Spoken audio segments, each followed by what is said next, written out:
দেখুন কোনো টিমই তো চাইবে না তার উইনিং কম্বিনেশনটা ভাঙার জন্য, এটা নর্মালি সবাই করে থাকে।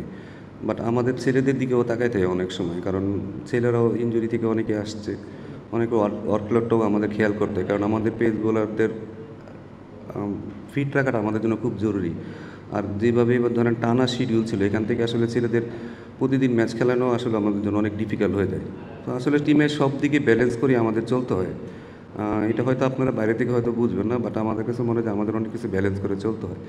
সো এই কারণে আসলে আমাদের প্লেয়ারদের সেফটিটাও তো আমার দেখা দরকার। এখন তাসকিনকে যদি আপনি টানা খেলাতে থাকেন, ওর একটা বড়সড় ইনজুরি থেকে আসছে, সে যদি আবার খেলে তার যদি আবার ইনজুরি, তখন দেখা গেলো একটা ম্যাচের জন্য হয়তো তাকে 1 বছর বসে থাকতে হইতে পারে। তো আমাদের সব দিকে ম্যানেজ করে চলতে হয়। এই কারণে আমি বলবো যে আসলে টিমের যেটা বেস্ট কালকে হবে সেটার দিকে আসলে আমরা খেয়াল রাখবো। প্রতিপক্ষ দেখুন, আমাদের এখন তো অলরেডি পুরো সিরিজটা প্রায় শেষের দিকে।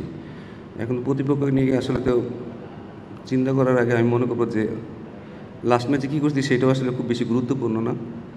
কালকে আমরা যেন তাদেরকে হারাতে পারি সেই স্ট্র্যাটেজি নিয়ে আমাদের যেতে হবে, সেটা হচ্ছে বেশি ইম্পর্টেন্ট, এবং তার জন্য আমাদের যা যা অস্ত্র নিয়ে যাওয়া দরকার সেটা নিয়ে আমরা নিয়ে যাব।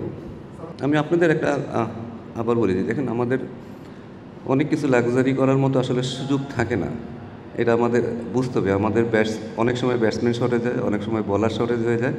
ধরুন সাকিব যখন ছিল তখন হয়তো আমাদের সেই লাক্সারি করার মতো সুযোগ ছিল, একটা এক্সট্রা বলার খেলাতে পারতাম, একটা এক্সট্রা ব্যাটসম্যান খেলাতে পারতাম। তো টিমের স্ট্রেংথের অনুযায়ী আমাদের আসলে সবসময় চলতে হয়। সো সেইভাবেই আসলে আমরা টিম সেট আপটা করি। আমরা জানি যে নাসিমকে খেলাইলে হয়তো আমাদের বেনিফিট হতে পারে, বাট তখন হয়তো আপনাকে তবে রিশাদকে বসাইতে হবে অথবা অন্য কাউকে বসাইতে হবে। তো সব দিকে ব্যালেন্স করে টিমের অপোনেন্টের উপর ডিপেন্ড করে আসলে আমাদের টিমটা সবসময় করতে হয়। তো এইখানে যেহেতু আবার ব্যাটিংয়ের দিকে আবার তাকাইতে হবে যে আপনার ব্যাটসম্যান কতগুলো আছে, কীভাবে আছে, কেউ ফর্মে আছে কিনা, অফ ফর্মে আছে কিনা, সেটার উপরে আসলে টিমের অনেক কিছু চলতে হয়। তো এই কারণে আমি বলবো যে আসলে যেটাই আমরা করার চেষ্টা করি, আমরা সবাই মিলেই করি, এবং চেষ্টা করি যে আসলে বেস্ট পসিবল 11 কাকে খেলানো যায়, যেটা দিয়ে আমাদের আসলে রেজাল্ট আসা যায়। দেখুন, অনুপ্রেরণা সবসময় আসলে আপনি যখনই ভালো খেলবেন, জিতবেন, তখনই আসলে অনুপ্রেরণা বেশি আসে। তো আমার মনে হয় লাস্ট ম্যাচটা আমরা যেহেতু ভালোভাবে খেলেছি, ভালো ম্যাচ জিতেছি, আমার মনে হয় যে সেটা একটা বড় অনুপ্রেরণা। হিস্ট্রিতে কী করছি সেটা আসলে খুব বেশি ম্যাটার করে না। আমি এজ এ কোচ আমি কখনো চিন্তা করি না হিস্ট্রি কী করেছি, কারণ কালকে যদি খারাপ খেলি তাহলে আমাদের খারাপই হবে। সো চেষ্টা করব যেন আমরা আগামীকালের ম্যাচটা ভালো খেলতে পারি, সব দিক দিয়ে যেন আমরা ব্যাটিং, বোলিং, ফিল্ডিং যেন সব দিক দিয়ে ভালো করতে পারি।